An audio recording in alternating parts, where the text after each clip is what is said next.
दोस्तों, कल से जिस तरह से रिफाइनरी के अंदर से जो तस्वीरें बाहर आई और कल से रिफाइनरी के अंदर से लगातार जो खबरें बाहर आ रही है,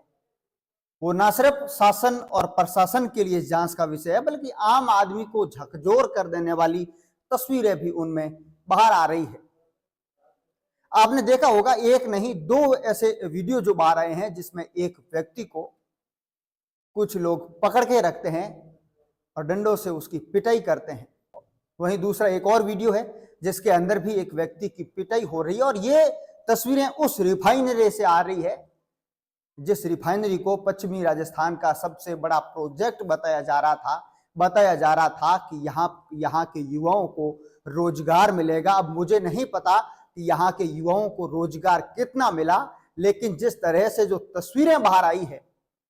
वो यहाँ के युवाओं के लिए बिल्कुल भी अच्छी बात नहीं है, अच्छे संकेत नहीं है। और ऐसा बताया जा रहा है कि एक अधिकारी की दादागिरी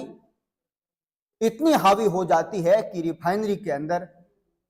उस दादागिरी के कारण गुट बनते हुए नजर आते हैं और इन्हीं गुटों का ये परिणाम है कि गुटबाजी के चलते आखिरकार हिंसा होती है। आपने देखा होगा कि करीब 4 दिन पहले एक दलित युवक के साथ मारपीट होती है। हालांकि ये कहानी तब से शुरू नहीं हुई थी, ये कहानी शुरुआत से ही शुरू हो चुकी थी, लेकिन 4 दिन पहले जब दलित युवक के साथ में मारपीट होती है, उसके बाद से जो माहौल था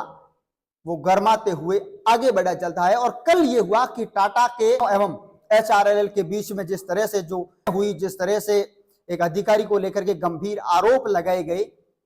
हालांकि उसके बाद में ऐसा बताया जा रहा है कि बैठ करके समझौता होता है। लेकिन ये कौन सा समझौता हुआ जहां पे एक गरीब जो 15,000 20,000 की मजदूरी के लिए घर से दूर जाता है, जिसको ये उम्मीद थी कि रिफाइनरी हमारे इस क्षेत्र के अंदर आई है तो मुझे रोजगार मिलेगा, उसे अगर जाति के नाम पे उसे अगर परेशान किया जा रहा है या फिर किसी अन्य वजह से 2-4 दबंग मिलकर के डंडों के माध्यम से उसकी पिटाई कर रहे हैं, तो ये कौन सा सुशासन है, ये कौन सा राज है, मुझे ये समझ में नहीं आ रहा है। और आप देखिए, रिफाइनरी को लेकर के हर पार्टी का हर नेता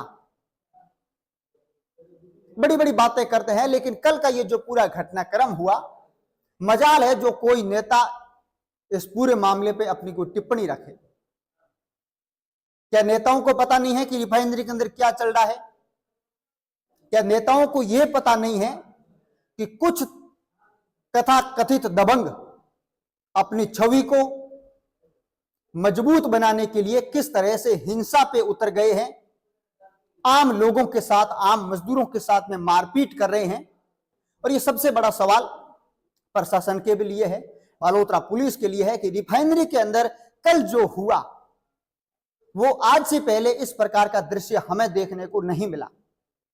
ठीक है, कभी चुटपुट खबरें आती रहती थी, वाद विवाद होते रहते थे, लेकिन इतने बड़े पैमाने पे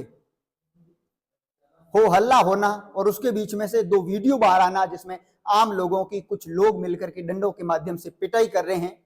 4 दिन पहले एक दलित युवक एक वीडियो जारी करता है, वो ये कहता है कि मुझे जाति सूचक शब्दों के माध्यम से गाली दी गई, मेरे साथ में मारपीट की गई। एक बहुत बड़े अधिकारी का नाम लेकर के कुछ लोग वहां पे आरोप लगा रहे हैं कि जो कुछ रिफाइनरी के अंदर हो रहा है वो इसी अधिकारी महोदय की वजह से हो रहा है। तो फिर प्रशासन क्या कर रहा है? हम उम्मीद करते हैं कि बालोतरा रिफाइनरी के अंदर ये जो घमासान शुरू हुआ है वो बहुत ही जल्द समाप्त होगा और बालोतरा प्रशासन इस मामले में हस्तक्षेप करेगा, क्योंकि नहीं तो ये रिफाइनरी के लिए, यहाँ के युवाओं के रोजगार के लिए बहुत बड़ा खतरे का संकेत है। और ये बातें मैं यूं ही हवा में नहीं कह रहा हूं। रिफाइनरी पश्चिमी राजस्थान का एक बहुत बड़ा प्रोजेक्ट है